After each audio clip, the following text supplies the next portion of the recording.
Hello and welcome to Financial News. I am Abby Wiegers with Channel 4 in Palos Heights, filling in today for Ron Jankowski. And I'm Paul Munichol from Ameriprise Financial in Orland Park. Today is July 9th, 2019, and we are going to catch you up to date on the market. Thank you, Abby. And I'm going to start out by talking about corporate profits today amid the rising labor costs that we're aware of. So corporate America has enjoyed strong profit margins over the last several years, even before recent tax cuts have been taken into consideration. Now, of course, with margins elevated and labor costs rising, the ability of companies to maintain their margins has been a frequently cited investor concern. As seen in charts that we have available to viewers, margins are not at their absolute peaks. They do remain at strong levels relative to history and have shown little sign of material deterioration.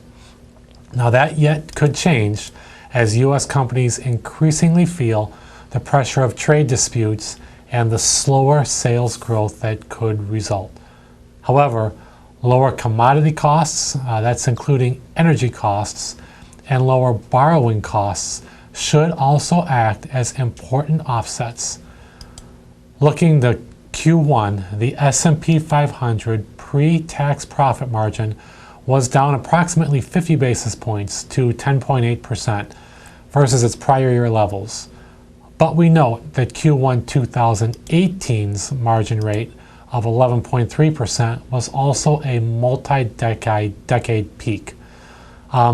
Should you want more information on this topic or any other topic that we talk about, feel free to contact me directly at Ameriprise. I'm at 708-226-3412. And Abby, I'm going to turn it over to her because she has all the market updates to give you with year-to-date numbers.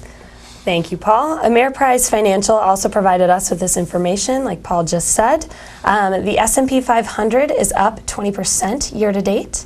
The Dow is up approximately 16% year-to-date, and the NASDAQ is up approximately 22% year-to-date.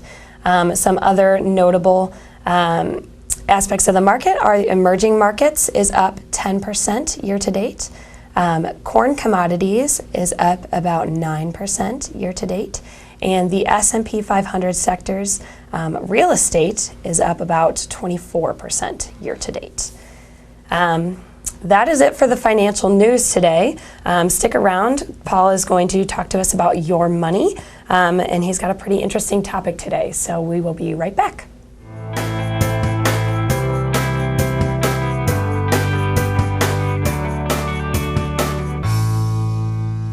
Thank you for staying with us. We are back with Your Money, and today Paul is going to be talking to you about the current economic expansion and how it is now the longest in U.S. history. So Paul, what does this mean for your finances? Great question. You know, the current U.S. economic expansion recently enjoyed its 10-year anniversary. So this means that for the past decade, the economy, as measured by the nation's GDP, gross domestic product, has been consistently growing without a measurable pullback or recession. Now, this long expansion follows the very difficult economic decline of 2008 and 2009, a period often referred to as the Great Recession. If you are a stock investor who has been keeping an eye on recent headlines, you may wonder how long this expansion will last and what may trigger the next economic downturn, our recession. Today we're going to give you more perspective on this. So I know that expansions don't necessarily die from old age. Why don't you talk to us a little bit about that? You're exactly right. They do not die from old age, although most people think that. Fortunately, recessions, they do not come and go based on a calendar.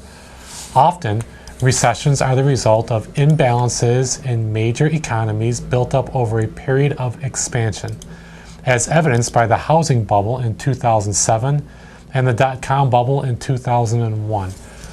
However, despite the longevity of the current expansion, the U.S. economy currently seems to be on solid ground. history does tell us that in some cases, a specific event may also send the economy into a recession. An example occurred in the mid-1970s as gasoline availability was curtailed by the OPEC oil embargo. In the early 1980s, the U.S. economy also suffered a particularly painful economic downturn after the Federal Reserve moved interest rates sharply higher to finally curtail inflation problems. What are some things that could create a setback today then? Okay, so if old age doesn't cause an economic downturn, what will? The answer is that many unforeseen events could trigger a recession. Predicting the timing of such an event is virtually impossible. Many analysts and investors are watching key global trends for insights that may be warning signals for what is going to happen in the economy.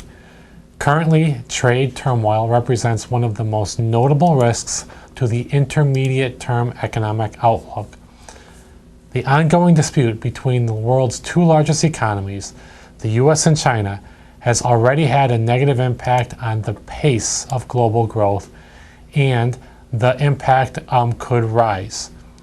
The United Kingdom and the European Union also seek an agreement to lessen the economic disruption of the UK's pending exit from the Union.